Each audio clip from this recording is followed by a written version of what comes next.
We moved into this house 3 weeks ago. It's old. The kind of house that creaks when you breathe and holds on to cold in a way that makes you wonder if it's deliberate.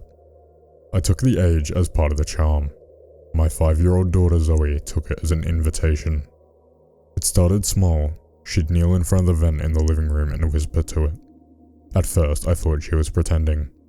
You know, kids and their imaginary friends. But it was specific, focused. She'd crouch there for long stretches saying things like, "No, you can't come upstairs yet. I don't like it when you scream like that." Or simply, "Okay, but I'm not doing that again." After a few days, I asked her who she was talking to. She looked up at me with that expression kids get when they're about to say something they know is wrong, but are testing you anyway. "The girl in the house," she said. "She lives in the dark places. She found the vents first. We don't have central air. No ductwork. The vents are just old fixtures left over from a system that was removed decades ago. I even confirmed it with the previous owner. Still, I humoured her, told her not to spend too much time pretending. But then I heard the other voice. It was 2 nights ago. I'd just gotten Zoe to sleep and was heading downstairs when I heard whispering coming from the living room. I froze on the stairs. It was Zoe's voice and something else. Something faint and choppy. Like it was coming from the other side of a wall. A second voice, high-pitched but wet sounding, like it had been trying to speak for a very long time. I didn't go in right away. I waited, just listening. My daughter said, "You said you wouldn't be mean anymore." Then silence. Then clear as day, something replied. I said I'd try. I burst into the room, but Zoe was just sitting there with her hands on the vent, wide-eyed, like I'd caught her doing something wrong. When I asked who she was talking to, she said, "She doesn't like when you interrupt. She said you did that before too." That night I removed the vent grate with a screwdriver. Behind it was nothing but wood. No passage, no duct, just old timber and stale air.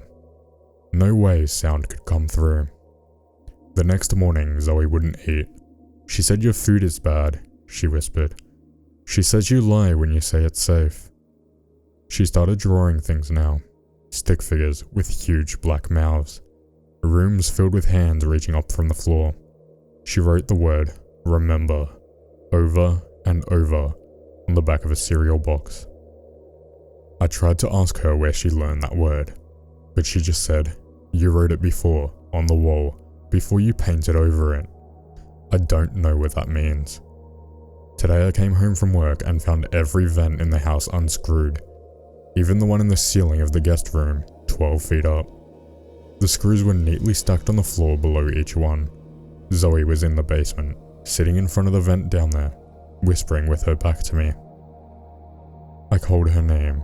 She didn't turn around, just lifted her hand slowly and pointed towards the wall behind the vent. I walked over. There was a small crack in the paneling, just enough to slip a finger through. Behind it, something soft. Cloth? I pulled until it gave way. It was a tiny shoe, moldy, child-sized. Zoe finally spoke. Not to me, but to the vent. "He found it. You were right." I haven't asked her what else is in the walls. I don't want to know. I haven't slept since I found the shoe. It's sitting in a sealed Ziploc bag in the garage now, wrapped in gloves I don't remember putting on. I couldn't bring myself to throw it away. That feels wrong somehow, like getting rid of it might invite something worse. Zoe wouldn't speak to me anymore. Not in the usual way, at least. She still talks, but only to the vents, or to the dark corners of her room, and sometimes, I swear, to her reflection. I took her to a doctor. They ran some basic tests, asked if she'd experienced trauma or stress lately. I don't know how to answer. How do you explain that your 5-year-old is being coached by something living in your walls? That night, I blocked every vent in the house with heavy furniture. Dressers, bookcases, duct tape over the small floor ones. I told Zoe it was for safety. She didn't cry. She didn't protest. She just stared at me and said, She says you're only making her hungrier. That was 2 nights ago. Last night I heard dragging sounds above my room, like something being pulled slowly across the attic floor, but heavier than any animal. And then, a soft metallic clink, followed by a whisper. Not Zoe's, not mine. I froze. My phone was dead. The hallway light flickered once and then stayed off. When I climbed the attic ladder this morning, I found a pile of old insulation, kicked aside in the far corner, and under it, more vents, smaller, DIY looking, punched through the wood in odd shapes.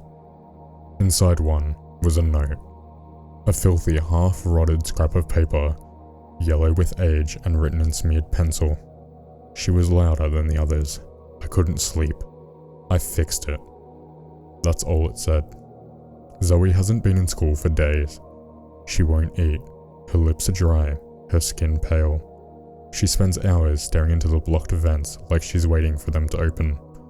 When I asked her what she wanted, she said, "You should leave the door open tonight. She doesn't like when you look at." "What door?" I asked. She pointed at the wall in the hallway. There's no door there, just plaster and an old nail halfway in. But tonight, while Zoe was asleep, I tapped along the wall where she pointed. Hollow. I don't know how I missed it before. I scraped away the paint and found an outline. A narrow door, sealed and nailed shut. No handle, just wood, warped and painted over like someone was desperate to hide it. I stood there for a long time. I'm sitting across from it now. My tools are next to me. Zoe's upstairs humming to herself a tune I don't know. Part of me needs to open it, needs to know.